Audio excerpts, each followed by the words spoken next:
Ladies and gentlemen, boys and girls, bonus time is here. That's right, we're talking about 1992's Mikey on Kill by Kill.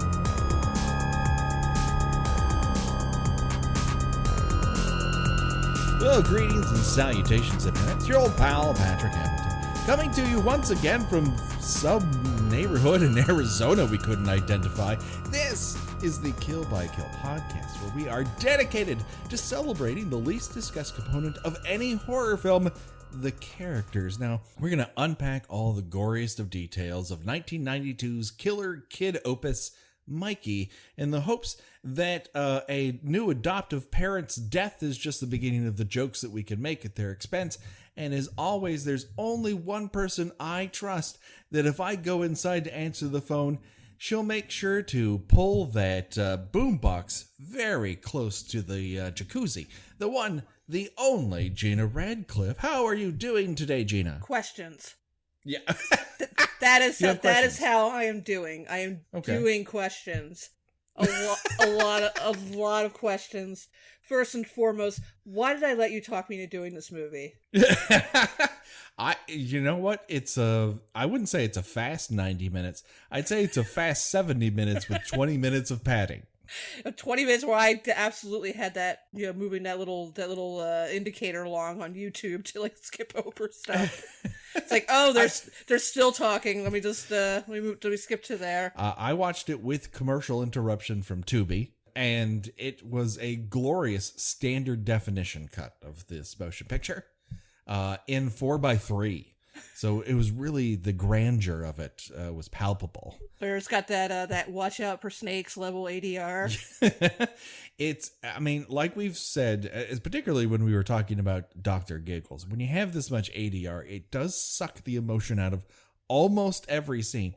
And I find ADR when you're inside an enclosed set ridiculous.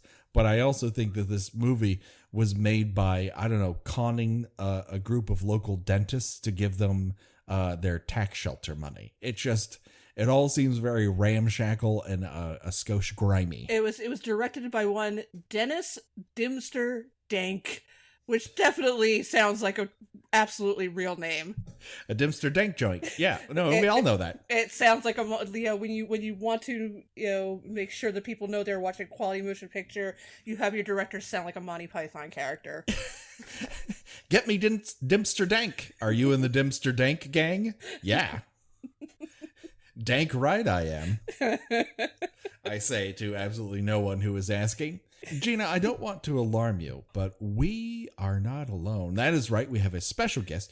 You might know her from lots of previous episodes of this show. Also, she married me more than 15 years ago, and it remains, stupefyingly, in this marriage, which I appreciate her for every day. She also is the owner of a 9-year-old who isn't a killer yet, that fingers you crossed. know of. Oh, well, listen, he's not one for keeping secrets. I hate to break it to you. How many times did he furrow his little brow at you?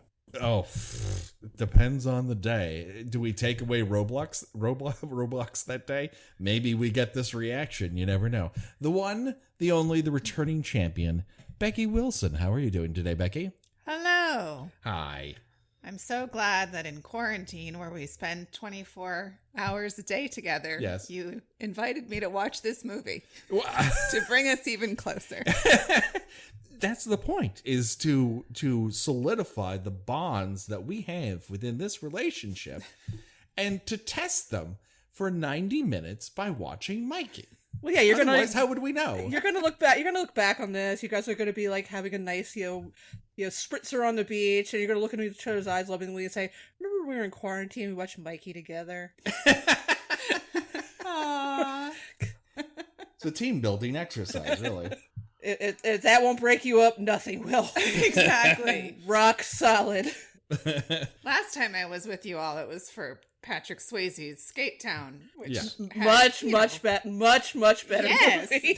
It definitely had a better soundtrack, that is for sure. For sure. It had one more disco Wolverine that this movie fails to have at all. Patrick Swayze chewing gum with his shirt off. Yes. All good things. using a belt as a prop. Again, Yes. if people haven't listened to Skate Town USA, which by the numbers, almost no one has listened to Skate Town USA. This is But what we get. This is what they we should. get for trying something that's not a horror movie. The people have said, "Fuck that! You stick with horror." Yeah, well, they were with us for Commando and Cobra, and those are but tangentially, if at that, related to horror. Maybe they're underestimating the action of Yeah. Skate Town USA. Oh my God! Let's talk about Skate Town USA. Nope, Oh, wait. we can't. But I have so much more to say. I know. It really is. You could talk. You could go frame by frame. If only there were more deaths in it, we could have had more than one episode. But let's get into. Like you said, there were more deaths in it. Does it imply Wait. that there were deaths in Skate Town USA? We really don't know what happened to Ruth Buzzy after she was dosed with weed on her pizza. That's true.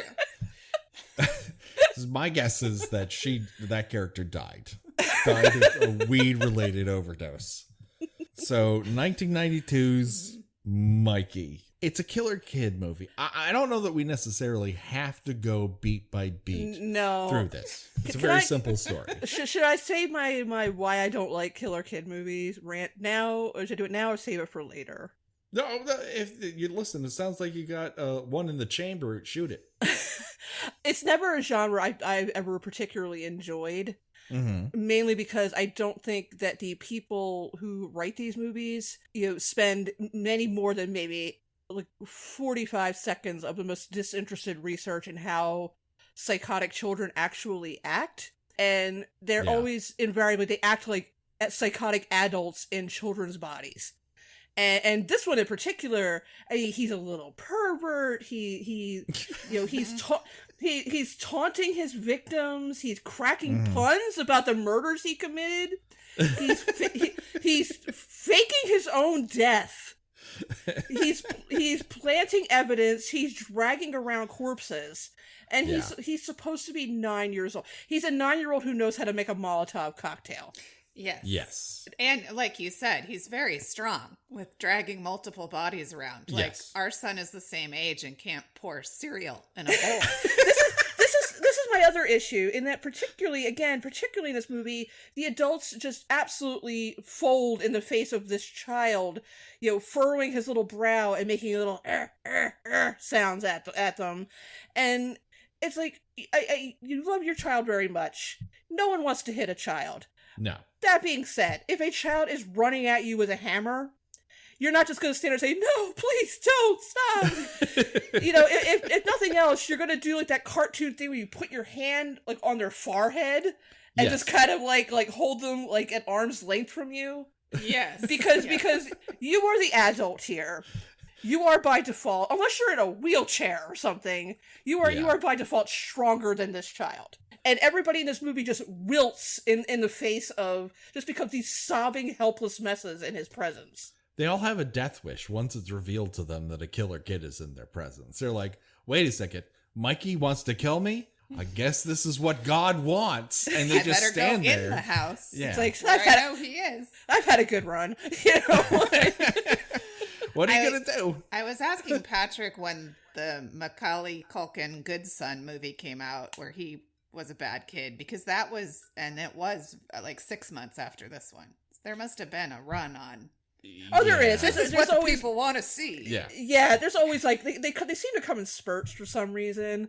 But I mean, I feel like that this movie, if they'd had a twist like the movie Orphan, which again is absolutely the stupidest twist you've ever heard of in your entire life, but it kind of works at the same time. That this is it's literally been an adult that looks like a child the whole time. Maybe it would make more sense, but again, such a lack of understanding of what a psychopathic child would be like. And like I said, they don't act like little Patrick Batemans. Gina, he drew an alarming photo. I mean, that's like a picture. That's it. That's it, man. Well, let's say this. When it comes to pilgrims and turkeys, pilgrims have it coming. They do, with the colonialism and all that. I can't argue with that. I mean, No. if I had a kid that drew a picture of a turkey cutting a pilgrim's head off, I'd be like, When you pair it with all the other evidence in the movie, Well, you begin to sort of see a pattern emerging that a lot of people just instantly dismiss. I mean, there is an extraordinary amount of men who refuse to listen to women in this movie. Yes. Well, I mean, that's a tried and true trope for these kinds of movies, for any kind of horror movie. But Yeah. here's the real problem with this specific movie, is that not only does the writer not understand how psychotic children work, he doesn't understand how the adoption process works. So should we? Do you want to give a basic overview, or should I? Yeah, I mean, go for it. Hit me with your best shot. Okay, so the movie opens. Now, this little boy. He's played by Brian Bonsall, who the only thing you're going to know him from is oh no, I'm sorry, he was in the movie Blank Check, which apparently. Yeah, I got a lot of that online. Blank Check. Yeah, but for people who skew a little older, they're going to remember him best from Family Ties, where he was the we're running out of steam on this show. Let's have the parents suddenly have at like 47 suddenly have another baby with their grown adult children in the house, and so his sole contribution to Family Ties is that he was cute. He was a cute little blonde boy. And he in this movie, absolutely atrocious actor. I nothing this child says is natural. No. Nothing. He's playing 9, but he kind of comes off like a little younger sometimes, like the way he speaks. And how he picks on this little girl who's his sister at the beginning of the movie. And of course, because the movie is very subtle, it immediately opens with him setting a fire in his house. Because there's no building up to, hey, this kid's a little off. There might be something a little wrong with this child. No, he like the opening credits are literally running over a shot of him setting a fire. Yes. Setting a fire. And then killing the parents and sister. And then he 4 minutes. Yeah, Like, he sets up these, again, 9-year-old, he sets up these elaborate traps for his family members. He chases he manages to get his little sister to fall into a pool. She drowns. Two separate scenes of him walking in on his adopted mother with no clothes on. She's patiently sitting there trying to talk him into, you shouldn't be in here, Mikey. I mean, again, we love our children, but there's a certain point where you're gonna be, hey, get the fuck out. Like, I don't have any clothes on. This is inappropriate. Yes. We were also trying to figure out who these mothers are who can take baths at 1 p.m. Yeah, right? This movie is addicted to afternoon baths for middle-aged ladies. When your son my son's just set a fire in my house. Calgon, take me away. I mean, immediately, like, listen, you're interrupting my afternoon bath schedule. You won't be dealing with this later. Now, kid who just lit a fire in my insanely dark garage, you play with your sister and don't kill her like you've tried to before. And then the dad, he's got a sock full of ball bearings. Like, what are you on Rikers Island? What do you have this? Why doesn't he just hit him with the sock full of ball bearings? Why does he go for this cartoon Looney Tunes setup? All that. Yes. And this guy does not see these gigantic ball bearings on the ground. Why do you have like a prison weapon? You're not. and again, it's not enough that he, stabs his parents to death or sets fire to the house. No, he sets traps for them. Yeah. And then we found out he's filming them. Yes. I mean, the police here. Let's start with our lead detective, Detective Hockey Hair. Trench coat, middle of mullet. A very desert community. Everyone is wearing 50 pounds of unnecessary clothes. Like it is Chicago winter in the middle of this desert community. El Cajon, California. Yeah, El Cajon, noted cold destination. El Cajon. Everyone's favorite skiing resort, El Cajon. Known for snow, fun, and trench coats, apparently. His hair seems to be offset, where he gives his face a good, I'd say 5/6 of his skull, and then the hair, like the wigs on The Great, are placed on the back Yes. the back of his head, like a Raccoon Yamaka. And he arrives just angry as hell that he has to do his job. He's just like, what are we doing? What's this body? Oh, he went through the window? That didn't do that to his head. No one looks for this bloody ass bat, which we later see he's traveled with and is dented. He is he's allowed to take out on the baggage carousel. The murder weapon. He traveled across state lines with a murder weapon and the tape of him doing it. This is the thing. He has this, like, because it's the 90s, so this video camera is giant. Yes. And apparently, like, I guess he just went home and collected his things and left, and the police never thought, well, maybe we should take a look at that videotape, that video camera. No. They tour all the deaths. And then they go upstairs. She's like, I got one more thing you need to see. And they open up a closet, and he's crumpled in the closet. They've just left this kid in the closet with the door closed. This is not police procedure. And let's not talk about what is police procedure. We've got enough of that shit going on. And then right that now. detective is like, after the kid leaves with the child services person, it's almost as if these people were all killed by someone they know. Yeah! Yes! From a low angle.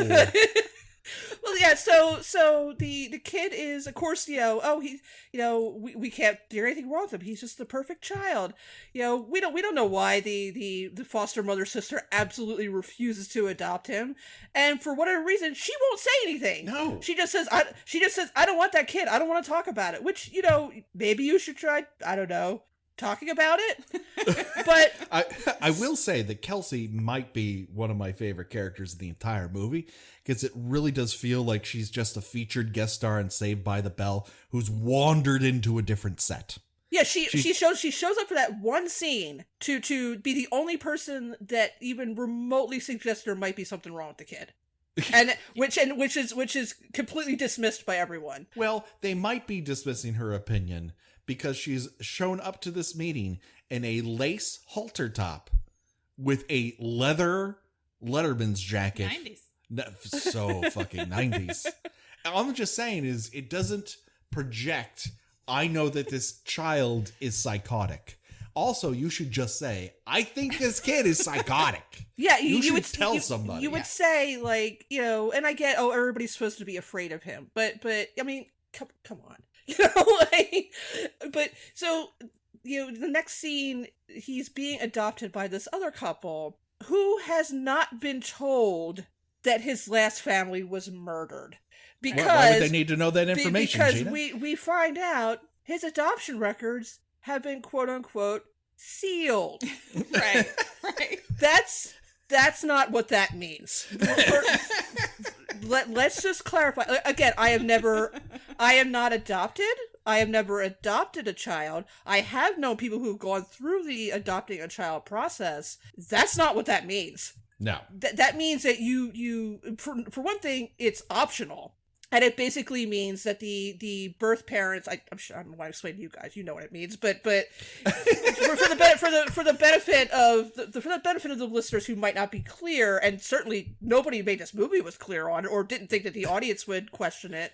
It just means that you don't have contact information for the birth parents in case they do not wish to, for the child they've given up for adoption, to find them. Yes. It's not a big deal. It's pretty common. It does not mean that if your child's previous family was brutally murdered in a case that was never solved, that the next family cannot know about that. Yeah. Right. No, why, again, Gina, why would they need to know? It wouldn't affect your care or lead you to have more information about how to deal with a child who's been through a great trauma, even though these parents don't understand he caused that trauma. The cops seem to have an inkling. They don't do anything about it. Well, here's what these child development experts all say. He just needs to be loved. That's all. Yeah. He just needs a family to love him. Shovel some feel love like in that he coal. belongs. Yeah. It also seems to indicate that anyone who wants to adopt is very affluent, white, almost 40 and specifically looking for a tween. Yeah. That's everyone. That's everybody. Everyone Everybody. loves. That's it. Yeah, that's when you want to get into the adoption thing, when they've just aged up and really had a lot of life experience of loss and trauma. Not to say that there aren't people who, of course, are looking for children who are 9, but the way the movie is presented, it's interesting. Well, I think there's a specific type of adopted parent that Mikey seems to be put in contact with. Yes. One, they need to live in a desert community. He loves a dry heat. Secondly, he's like a succulent plant. He prefers heat and sun. He doesn't need love all the time, but just enough to get him by, and then he creates his own cocoon of liquid filling. And then the other thing is they need to dress inappropriately, like John Deal, who plays the new dad in this scenario, who constantly comes off like a dirty vice cop. Like, there's just no baffling casting decision here. Oh my God. He just is at one point he gets up off the bed to inexplicably dance with his wife. And the way you could call it a dance. I don't know. It's some sort of awkwardly turning while the camera tries to follow them. Yeah, well, this movie doesn't believe in cuts. If we put the camera down and we focused it at you, it's not going to move. And there's no reason for lots of fancy cuts. You know, just stare at something a really long time, and hopefully drama will happen as a result. He arrives to meet Mikey wearing a dusky mustard shirt. I mean, again, it was 1992. It was 1992. No, nobody's clothes. We were all there. Nobody's clothes looked good in 1992. Now, this is a cavalcade of, once again, weird floral prints. Mm-hmm. Brocade vests. Yeah, those really thick, like, hair bands that, like, you know, with the long straight hair. It was the look. It was the look, regrettably. Yeah. But yeah, my favorite. I never rocked. I don't know if you did, Gina, the full bodysuit that the neighbor wears. No, I couldn't. Swimming pool. I could not pull off the bodysuit. No. But would you? If you were in the bodysuit, then take off the dress and just get in the hot tub to make out with somebody in a full bodysuit. And not like the leotard kind that stops at your hips, but all the way to the ankle. Yeah. Like she's like on like an acrobatic team during the day or something. I turned to Becky and I said, "Is she swimming the English Channel later? Like, why are you dressed like that?" And even if you're like, "Aha, I'm just gonna jump into this jacuzzi," after you get up to answer a phone call, get out of that fucking body stocking. Don't grab 2 Michelobes and come back out in it. Like, let's resume our dry humping in the jacuzzi with my full bodysuit on. Well, they left out the part where you found out they were like Mormons, and that was her magic underwear. So even magic underwear ends at the knee, people. Jesus Christ. But yeah, the parents are they've said that they've been wanting a child for a while, and yet they don't start reading any sort of books on how to raise a child until after he's already in the house. Yes, right. Yeah, they crammed. And what they do read, apparently, it seems to be like what you would read if you had a 2-year-old. Yes. Like I read that they need proper amount of food and sleep. I read that if they're cranky, you should take them for a ride in your car. Yeah. Now, it's going to seem like you're going through a lot of diapers, but really you need to keep track of how many diapers they fill on a daily basis. That way you know they're getting the requisite amount of food. And she is disinterested in all of this. No. She's just like, yeah, it's fascinating. Great. It's like John Deal talked her into like going in on a timeshare. Yeah. It's like every time you've ever asked me, like, do you want to look at this literature about the timeshare or where we should go? And I get that glazed look. That's what she has. Like, I'm sure there's lovely things, but I don't want to read about it right now. That's a little window into our marriage. It's like, I feel like you're giving the impression that all I do is talk about where to go. No. It's not all you do. Once, twice a day at tops. All right. Just a drawer in your house filled with timeshare information. Just so many timeshares to manage that really you do have to discuss it multiple times just to keep on top of it all. So we meet some old friends who are slumming it in Mikey. And the first one, Gina, you and I know this little guy very, very well from his performance as future ghost Jacob, the haunted future child who's a real dick to his mom.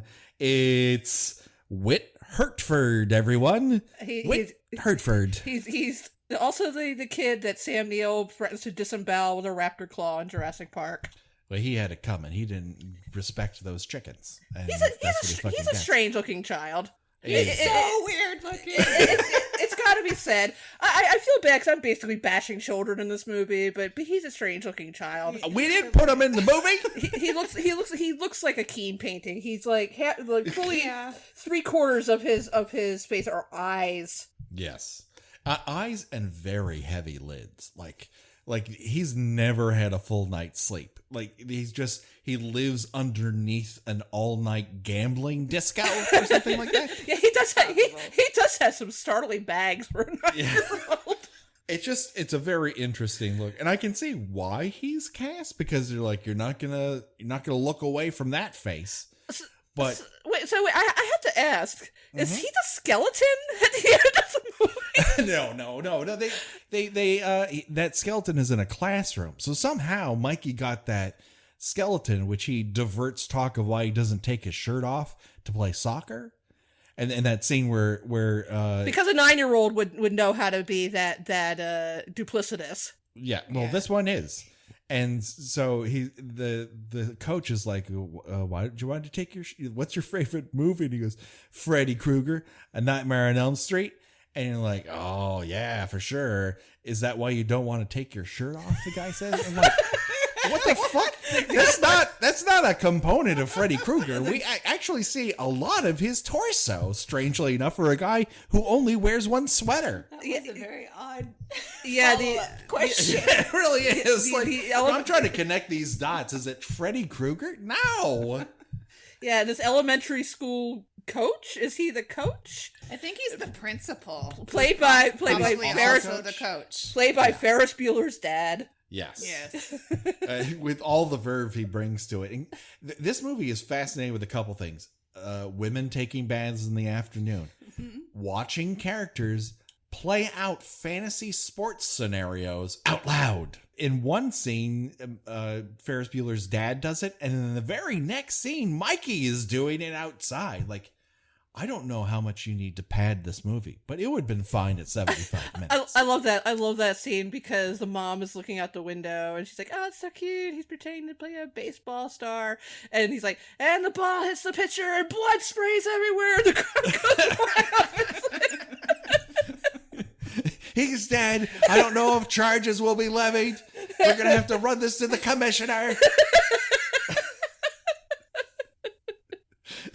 Oh man! I would have loved it if you found out that somehow this other kid is spared. Like I don't know. Like I don't know if they just decided he just kind of disappears after a certain point, or they just thought it'd be too much to have him killing a second child. Yeah, that's what I'm figuring. But they do show him at the very end being consoled by his mom. Because he's with his mom while all that stuff is happening. But I was like, oh god, don't tell me he off screen killed his kid and dipped him in acid or something. It's on brand for Mike. Yeah, I mean he does in fact like it. Killing. Yeah, as much as possible. He's shockingly innovative for a 9-year-old. He takes it to the straights. This guy. The other old and lovely face that we get to see is Ashley Lawerence from Hellraiser 1 and 2. Not good. She's brought every follicle of her beautiful mane to this motion picture. If we're going to celebrate hair volume, as we often do on the show, we have to say, Ashley Lawerence, that's a head of hair, everyone. And we get to see it all sorts of ways. I kept track 7 different separate hairdos for an elementary school teacher. And yet, honestly, that is all she really brings to this movie. She's got great teeth. She's got marble time, guys. Yeah, she's Marble got time. Marble time. Oh, that's coming through the microphone. Let's not do that. But yes, pounding marble time. That was actually very disturbing. Every time they did it. She's got some kind of like Rube Goldberg set up and like on one side of the classroom, and the kids, they spell a word correctly, and Mikey is given the word assassin, which is typical. I guess that's supposed to be, get it, wink. Oh, this movie is all about foreshadowing. In fact, it's so foreshadowing, it's 3/4 shadow.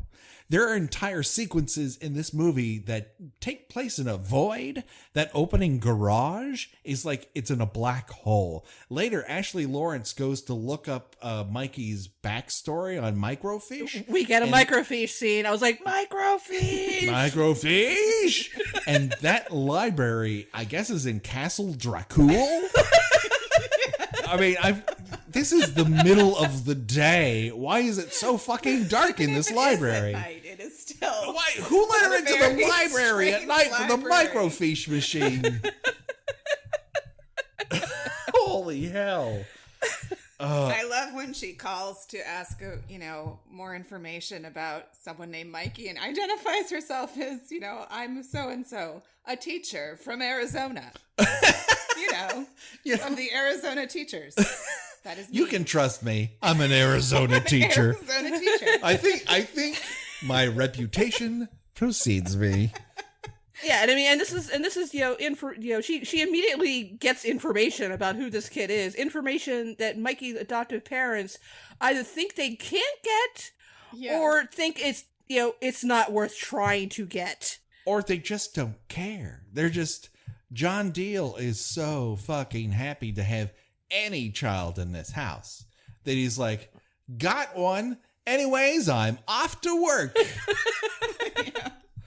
I mean, I gotta say again, if you get an infant in your care, that infant's probably not going to have much of a background that would be of use or interest. But when the kid is 9. And you're just told, well, we don't know anything about his background. That record is sealed. We don't know who his parents are. We don't know what happened to his parents. We don't even know where he's from. Yeah. I'd like, no, you're going to need to give me a little more about that. Which is hilarious because the ending, they do it again. Oh, where, my God. Oh, yeah. where he is told we get a new set of parents, and the nerve of this movie to make it seem like it's a twist that he's still alive at the end, that we're supposed to be shocked when he comes in. Are you my new mom and dad? And it's just like, who else would this scene be about? Right.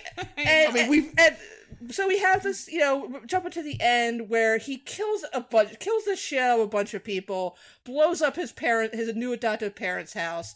Well, we found this 10-year-old corpse in there. We're not going to try to identify it or anything. We'll just assume that it's him. He has no dental records. Those were sealed, apparently. Because that was the skeleton then. Because who else could it be?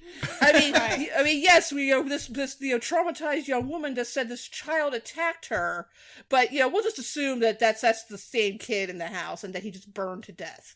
So then we have this character we've never seen before say, well, we found this child on the side of the road. He says he doesn't remember anything or who his name is, so we just called him Josh.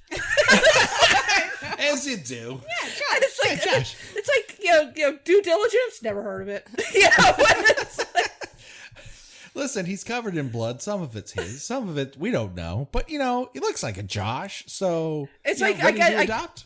I guess this is the rare, isolated police station that doesn't have any access to other cases in the area, can't take fingerprints, can't make any calls and say, hey, you had anything weird happen recently involving a 9-year-old boy? Nope. No. Yeah, it's, we'll name him Josh. It's Miller time. And again, done. That's Are not his motives ever made clear? Because there's the obvious, he wants people to love him, and as soon as someone questions their love, he wants to kill them. But it's not even. But the dad, the John Deal guy, is always like, "I love you, man, I love you." Yeah. But he wants to kill him too. So it's But if things It's a don't go his- Molotov cocktail. while John Deal melts like an ice cream cone in the sun. That's his acting choice to go, oh. In slow motion. No other part of this movie is in slow motion.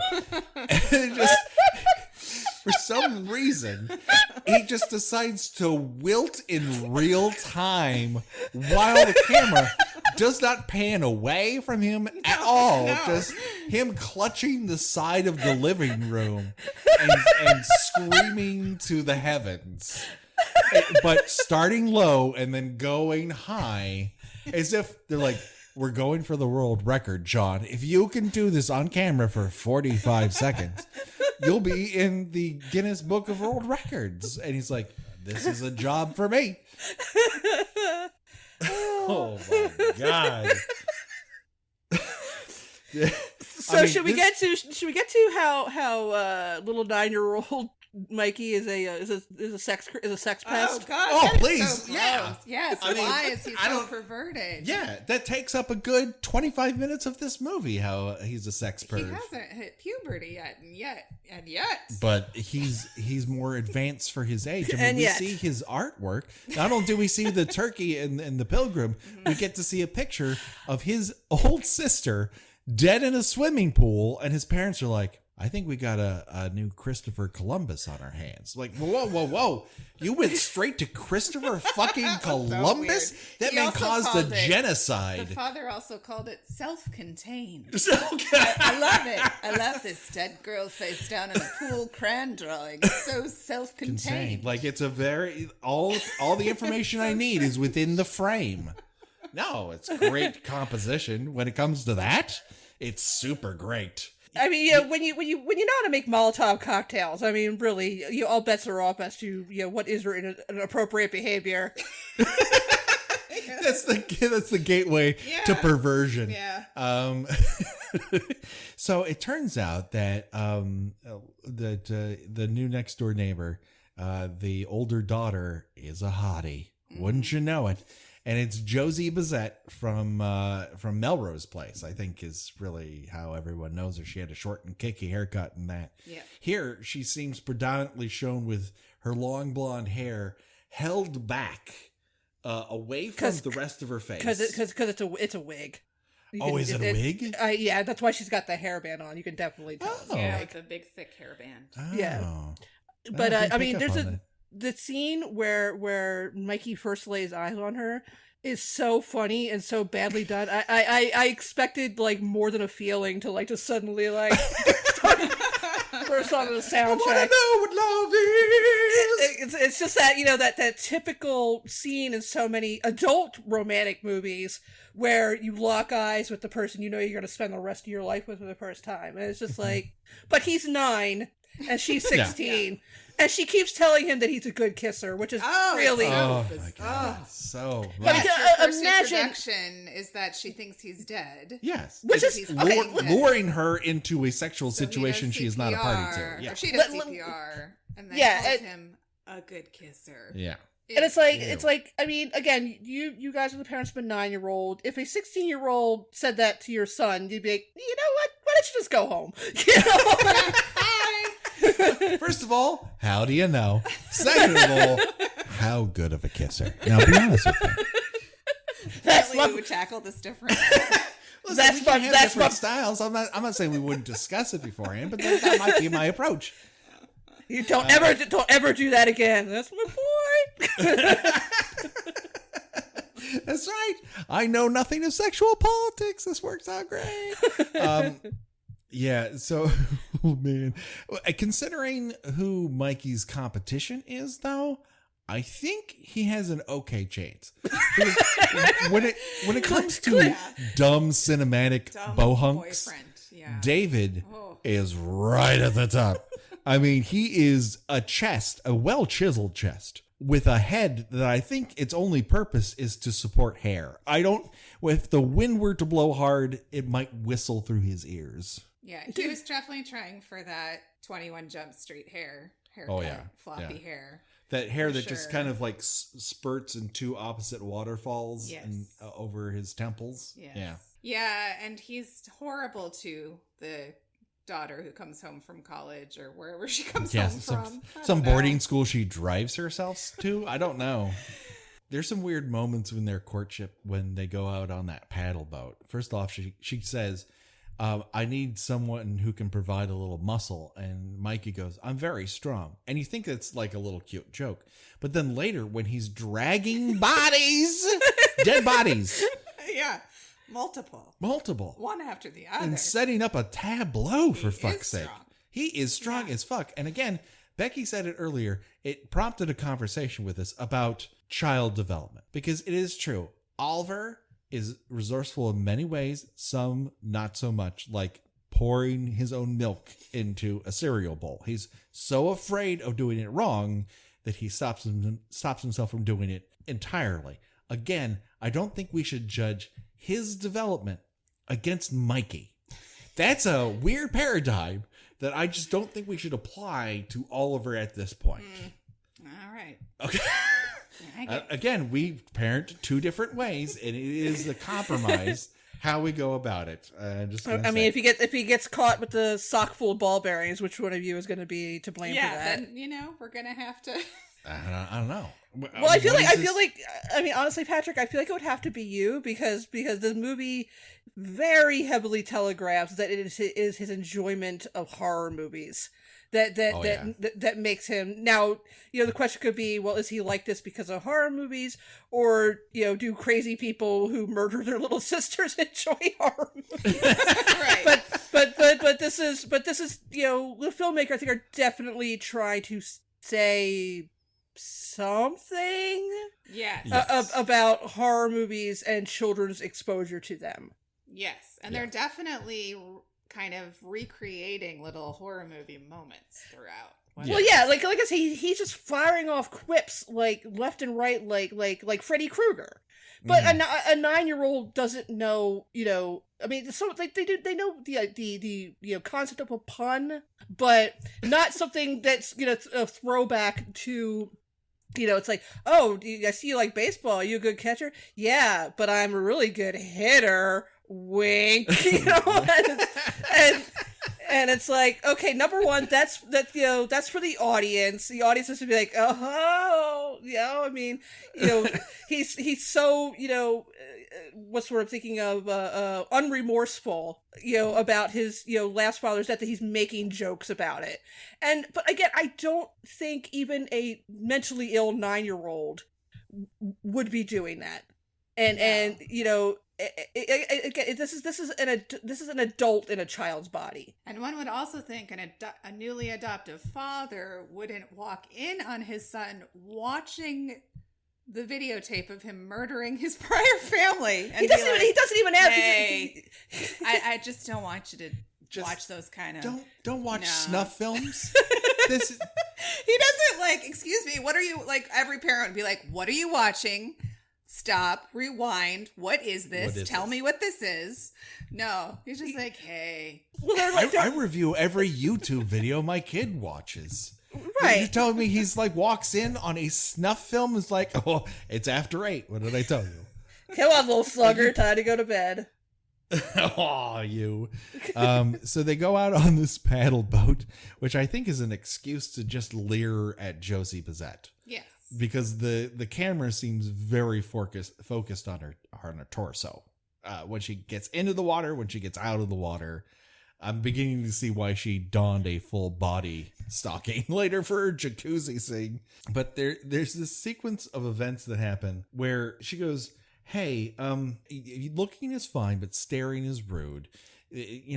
Just keep in mind, if you start looking at girls and the girls start looking back, you treat those girls well. And then Mikey's kind of like, anyways, I wouldn't, you're not answering that question. That is a huge red flag, first and foremost. Earlier in that boat ride, Mikey asks, why do you have to go away to school? And she's like, I was bad, so I have to go away to this other school. And he says, what, did you murder someone? she also doesn't answer that question. So there might be a connection there that we're unaware of, which is murder. And that transcends the age gap. And maybe they have more in common than we might be giving them credit for. We also, at least, nobody knows how to talk to this child. There are, I mentioned it earlier, there are 2 separate scenes where his 2 different adopted mothers are just taking a bath in the middle of the afternoon. And they look up and he's just looming over them. And they're just like, oh, what are you doing? And just sitting there covering themselves while he just saying, so anyway, if I put this to the curling iron in the water, it would be like you got an electric chair. Get the fuck out, you know? Yeah. Okay, maybe you wouldn't drop the F at your child. I probably would, but. You know, it's like, you get out. We will talk about this later. You know, I mean, they're just, you're trying to, everybody's just sort of like, yeah, that would happen. Maybe you shouldn't do that. You know, it's a very gentle conversation about murdering people. I'm naked here, so if you would not mind excusing yourself, but if you want to stand here and stare at me a little longer, that's okay too, honey. Also, she asks him, like, what did I tell you about knocking? Your door is wide open. I mean, it's not again, it is not an open invitation to walking in on you naked, but also it's not a barrier to walking in on you naked. Maybe he didn't assume she also takes baths at 1:00. We all know that women take baths in the afternoon. Can we stop trying to listen? Women be shopping. Women be taking baths in the afternoon. We are all aware that some stereotypes fit, okay? I'm sorry, it's not PC. I'm sorry, I just threw up in my mouth a little bit. Excellent. We talked about all the pauses, the people. It's like a fucking Pinter play. No one fills in the space in the dialogue. They're just like, do I talk now? Do I talk now? I'm going to talk now. Instead of just answering one another. There's a lot of looking at their entire thought process. Yes. Start to finish. We get to see it travel from their eyes and ears back to the synapses. We get to see some options cross their face. Mm-hmm. Oh, yeah. Mikey starts a campaign to get into Jesse's good graces. That's Josie Bizzette's character. But Bizette, not Passette. I think I've said Passette. No, you said Bissette. You said it right. Bissette? Thank God Jacqueline Bissette has not entered the chat. So he first tries this by sneaking into her bedroom. He's interrupted by a frog that he later feeds to a fish. Yep. That's the thing that happens. Later, as she is beginning a night of sweet lovemaking with the aforementioned sex idiot, David, he gets so enraged that he throws a rock through the window. And he immediately goes into, I'm going to kick some ass, which, as we all know, is very sexy. Just women can't get enough of it. Well, we know that Mikey's upset because, as I said earlier, he furrows his little brow. Yeah. And it's so cute. He looks like he looks like he's thinking really hard, like he's been given a particularly difficult fraction question in school. He's such a terrible actor that I'm imagining someone is off screen with him, just being like, furrow it, and then we'll get ice cream. Come on, you're mad. You're so mad. And then he does. She's a bad girl. So Mikey sets this up. I guess he knows that David is a complete dipshit. And you know what? He's smart enough to figure that out. But for some reason, David goes outside. He's like, ready to kick ass. And the family's cat crosses his path. And he literally moves to kick it. And then when she's like, what are you doing? That's a cat. He's like, oh, it surprised me. Like, that's not a reason to kick a cat, you dipshit. And then he's like, let's get back to the sexing. And she's like, no, I don't want to have someone's penis in me that just tried to kick a cat. Why don't you take it elsewhere? And he's like, well, what if I stayed here and didn't move? And she's like, no. What if I brought out some alcohol? No, you asshole. Leave. And so finally he's like, geez, all I did was try to kick your cat because I'm a scared doofus. And he gets in his truck, thank goodness, Mikey's thought ahead on this. Like this isn't enough to get David out of the picture. So he snaps that cat's neck and puts it underneath the tire. Like really hardcore 9-year-old. Oh, just in the trees, just eyes wide open. Snap! And then puts the cat behind the tire so that when David rolls his very muscular Bronco out of the driveway, he runs over the cat. And what he does is, that's a cat, gets back in the truck and honks the horn. What, are you looking for a car hop to come over with a fucking milkshake? You killed a cat, asshole, and you know that cat. Beep. Yeah, that was weird. Get out here. Like, this is your fault. Cat. I killed your cat already. Beep. Now, can't we have some sex? The cat's dead. Can't get any deader. His apology out on the patio later is him like awkwardly kneeling and putting his head in her crotch. And then can't stay mad at you. You know what? Didn't like that cat enough, and I do like sleeping with you. And you let me keep on all sorts of clothes. So yeah, let's do this. And Mikey's just watching this, and like he's just furrowing that little brow so fucking hard. I'm on Mikey's side. Now, granted, he has actually killed that cat, but I'm kind of on like she kind of likes dumb doofuses. You know, she deserves better, but maybe. He looks like he's trying to scan them. It's very true. Yes. A lot of intense looks. So when this doesn't work out, the very next night, they're partying out by the jacuzzi, and he's come up with a plan. I'm going to send a phone call over to the house, but I'm going to have a pre-recorded message from the TV, I guess? No, it's the murder. Oh, is it the murder? It's the videotape of him killing his family. That makes They're all going, David! Or Mikey! Or whatever. Yeah. Something crazy. But she stays on that phone for a really long time. Like, all right, if you don't cut this out, I'm going to stay on this phone for another minute. Meanwhile, Mikey's out at the jacuzzi, and David's like, what do you want, twerp? And he's like, well, you shouldn't put this boombox too close to the jacuzzi. He's like, why? Because accidents happen. And he kicks it into the jacuzzi, and he doesn't explode nearly awesomely enough. Well, this is what I think, and we talked about this before we started. I feel like this started out as a made-for-TV movie. Yeah. It's certainly framed like one, or it's just incredibly cheap. I'm not sure which. I think they tried to sort of ride the line of PG-13, and there's too much scene violence and the situation for it to be a PG-13. Yeah, movie. But the kills aren't really violent though. I mean they are, but I they're think not. You could get away with it now, but not then. Not in 1992. So? No. Okay. I think this was a cheap video knockoff. They were trying to get out ahead of The Good Son, and which was also not a good movie. No. I have not seen it since its theatrical debut. Although I do appreciate that, at the end of the movie, the ball's like, just fuck you, kid. Let's go. Yeah. Talk about a movie that's not subtle. It's holding both children over the side of the cliff and going, let's see, the nice one who's going to take the ring back to the mountain, or this other one? Bye. All right, let's get you to Samwise. And that's the end of the movie. If you haven't seen The Good Son, don't.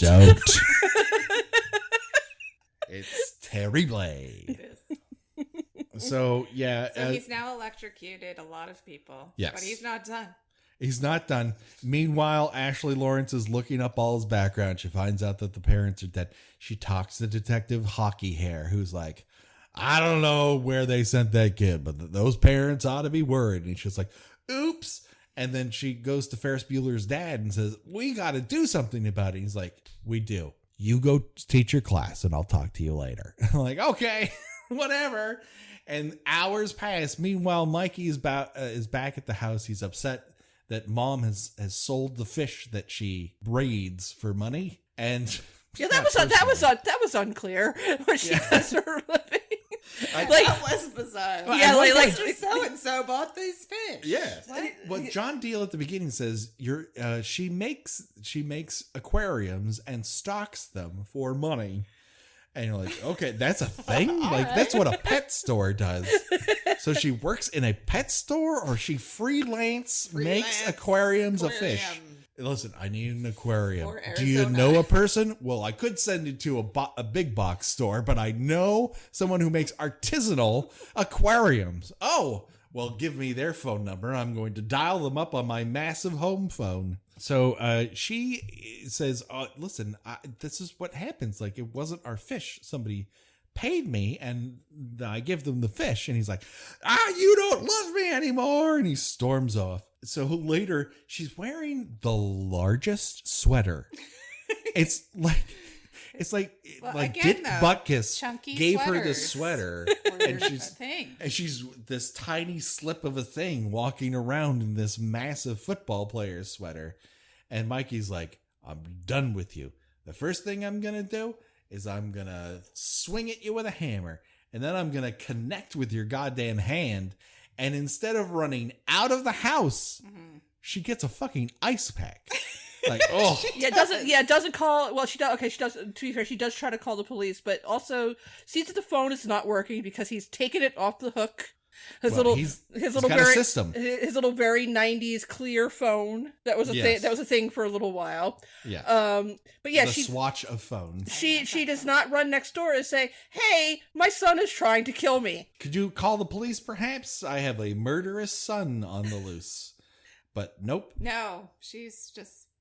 She stays in her home, and the way that she tries to defend herself, you just shove him to the ground. She doesn't. She does not try to defend herself. She just sits in a rocking chair and patiently waits for him to come into the room.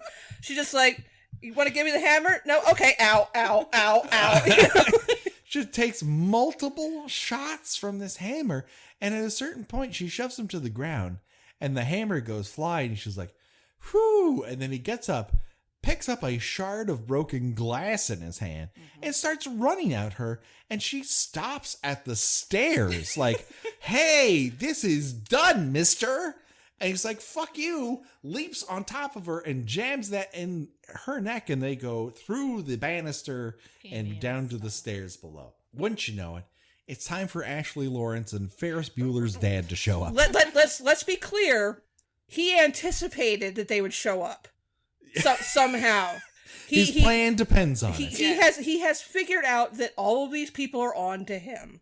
Yes. So he is laying on the mother's body and pretending to be dead. Mm-hmm. For whom I am not sure, but apparently he has anticipated that more people for him to kill are going to come into this house. Yes. Well, is the movie legitimately trying to tell us that the Rube Goldberg machine in the classroom is actually how Mikey thinks? And that he's had anticipated these various elements to all fall into place so his master plan goes off? Yeah, again, he is a 9-year-old who seems to have a thought process of a 40-year-old. He's the future Christopher Columbus, Gina. But you know what a genius Christopher Columbus was. Oh, he thought he went to fucking India. And because he's thought of everything, he talks about how he learned a trick in which you put a ball under your arm and somehow it'll stop your pulse. Stops your pulse. Yeah. When you put a bouncy ball under your arm. Everyone knows that. Yeah. Common trick. Which I would assume that that's what he was doing if anybody had bothered to check his pulse. Yes. But they see this woman laying on the stairs, a child is laying on top of her. Oh my god, what a tragedy! They're both dead. It's like... Let's go. First thing he does is try to put his arm around Ashley Lawerence, and she's like, "Not here. Yeah, get out of here. No, this is not time for this. Whatever you're thinking." It is not time for us to get closer over the body of my best friend and her adopted son, whom we think is psychotic. They go outside, and he's like, all right, I'm going to call the police. Give me your gun. The gun you've brought to this home. And he goes inside, puts Tiny gun. It's like a starter pistol. Tiny. It's very intimidating. Puts the gun down. Yeah. Makes a phone call, but the phone is still disconnected. Mm-hmm. He goes back to reach for the phone. It's a little bit farther away. Turns out this is all a ruse because around the corner is Mikey with his bow and arrow from his Indian guides training. And Ferris Bueller's dad, like, don't make me shoot you. Click, like almost immediately. He's like, I don't want to shoot a kid, but I've always kind of wanted to shoot a kid. Click, click, click, click, click. Whoops. And he gets an arrow through the stomach. And it's been established earlier in the movie that Mikey is a killer bow and arrow. Oh yeah, he like, you know, everybody. It's you know, an incredibly subtle foreshadowing. Everybody gets killed with something that they have shown him how to use earlier in the movie. Yeah. So you get like Coach Ferris Bueller's dad like teaching the bow and arrow class. We've got Ashley Lawerence shows how to, you know, use marbles, which he launches one at her. Yes. Like you know, with this, you know, this, it looks like a side of a bowling ball where you see it coming at the camera. So can we talk about this line of dialogue? Yes, That I told we have to. That I told Patrick I want to get tattooed on my forearm. You know, and like so Ashley Lawerence walks into the house. She knows that this kid has killed everybody. She's just kind of walking there. You know, she goes up. He's standing there. She doesn't run. She doesn't, like, you know, quietly turn around and leave the house, you know, to call the police or where. She's just standing there kind of looking like, well, I guess it's come to this. Guess it's my turn to passively stand here while this child kills me. Yeah. And he's like, you were my favorite teacher. And again, that really unnatural, like, very heavily coached child actor sort of way when a child is trying to play younger than he actually is. Yeah, every kid in this movie is in a peanut butter commercial. Right, because the actor at the time, he was actually like 11 or 12. Yeah. You know, he looks a little younger, definitely playing younger than that. His voice, like the inflection of his voice sounds, he's more like he's 7. He's like, you were my favorite teacher. Can you teach me one more thing? And of course, Ashley is like, what? Where it's like, you know this isn't going to end well. Why are you giving this child the opportunity to get in one last pun or wisecrack before he kills you? And he's like, to die. and it's very guttural. It's like, to die. It's like I just the sound that came out of my body when he said that. It's like all of a sudden he sounds like a street tough in the French Connection. Like someone who's been gun running and sneaking heroin across the border. Like, teach me to die. Launches this marble at her head and she goes down. She doesn't duck, doesn't, like, you know, just fall to the ground. She's like, blink. Yeah, she's dead. Yeah. Just doesn't, like, you know, reach up to try to maybe cover her face. You know, nothing. No. Just take it like Ashley Lawerence. She can solve a adoption sealed record mystery, but she can't. She can't fling a marble. That's launching towards her face. So this is all a lead up because now we get John Deal, who calls the house in advance, and he's like, "Hey, champ, what's going on?" And he's like, "Nothing. Just wait for you to come home." He's like, "Can I talk to mom?" He's like, "No, you can't." She's lying around.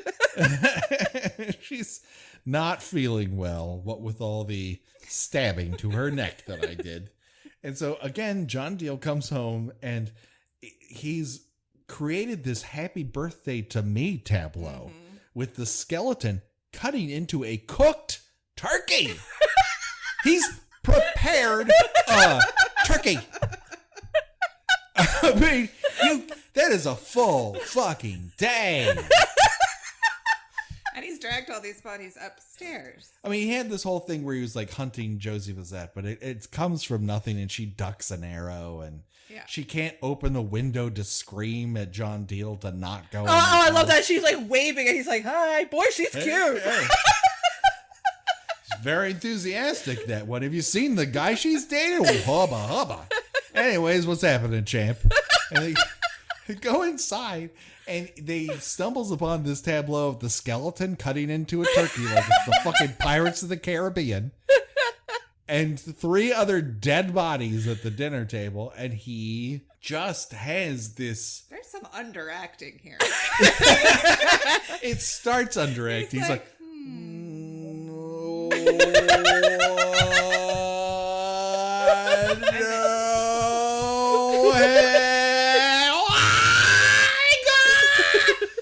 Meanwhile, during this entire screaming fit, Mikey has prepared a fucking Molotov cocktail.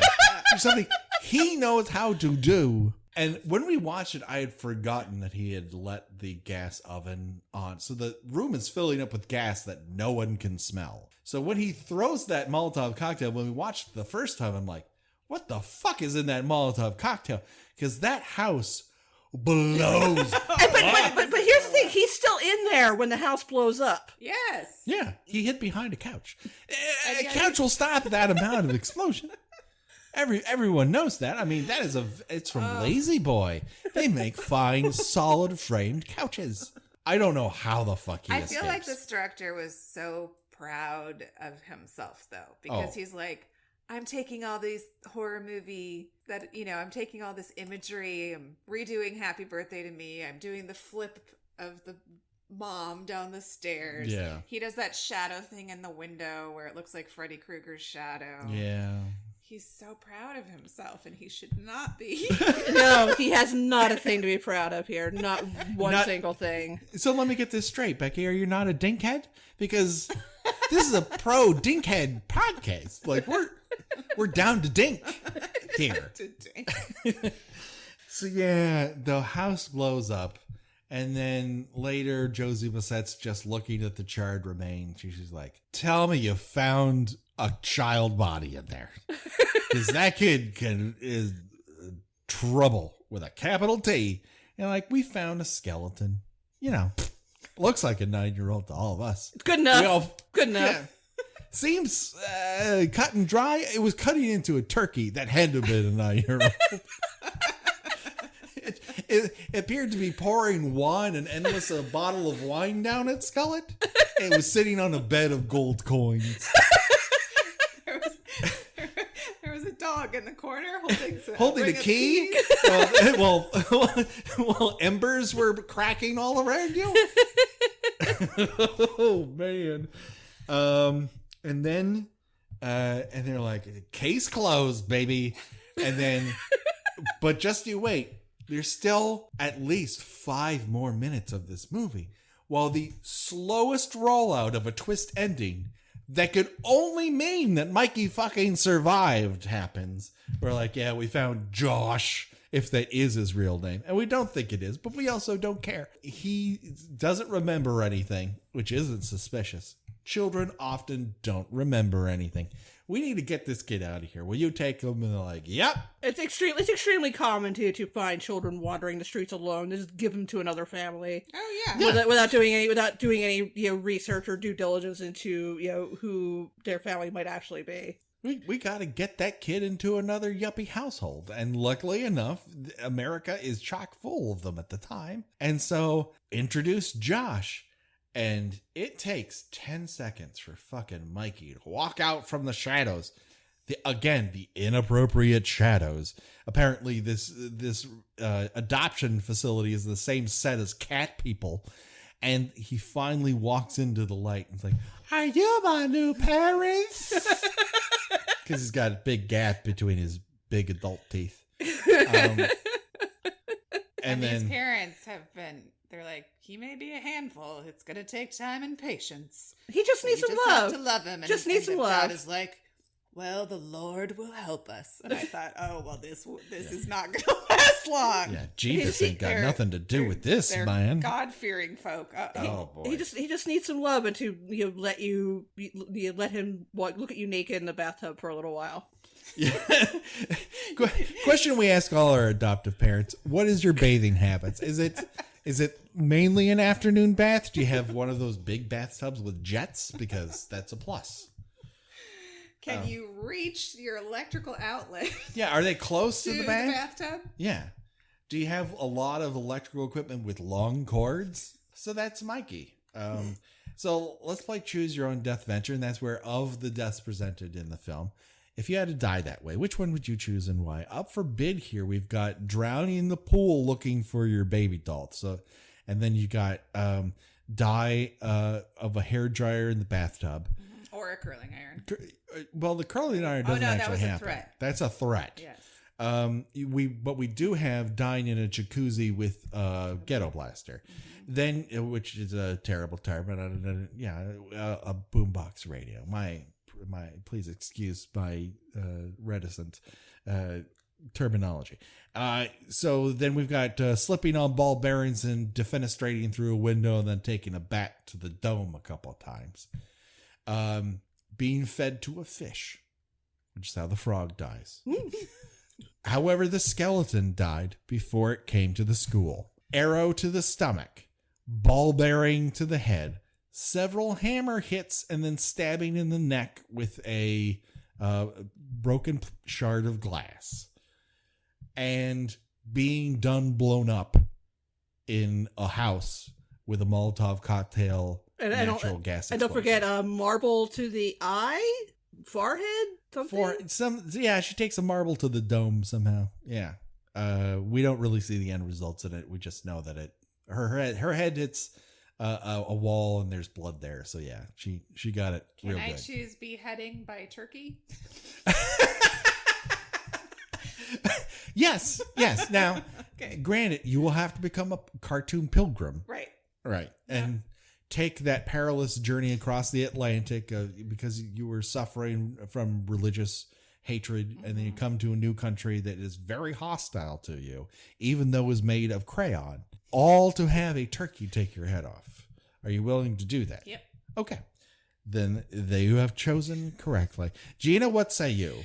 My first instinct is slipping on ball bearings and falling through a window and then getting beaten to death by a child, because it's such a fucking stupid way to die. It really is. It's so goddamn stupid. And like Bloody Birthday, which we're gonna get to in a couple months. Nobody knows what a head injury looks like. Only one comic detective Hockey Hair says, "Oh, he couldn't have gotten those head injuries from falling through the window." He'll say he got hit with a 2x4. It's like, no, he got hit with a baseball bat. There are people whose job it is to be able to determine, when someone is hit in the head, what they got hit in the head with. Again, everybody's just very much like, sign off. That's good enough for me. But I think honestly, I'm gonna take the arrow to the gut.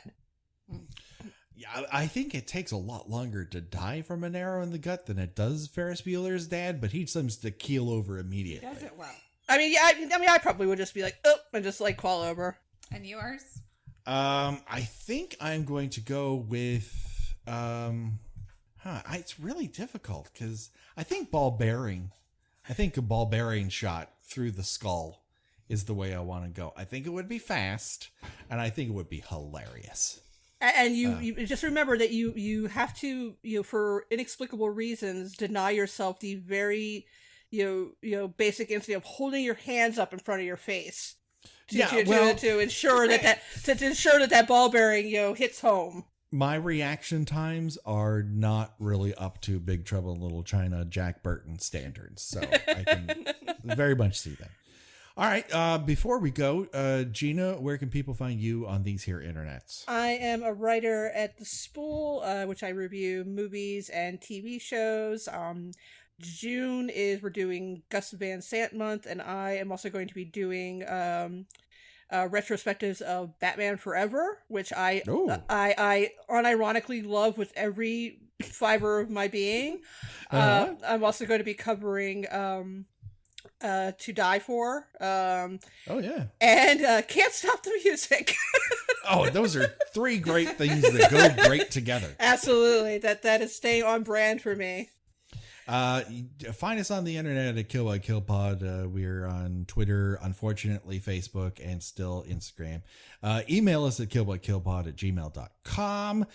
Rate and review us on iTunes is how more people see us. I don't know if I told you this personally, Gina, or not. I can't remember.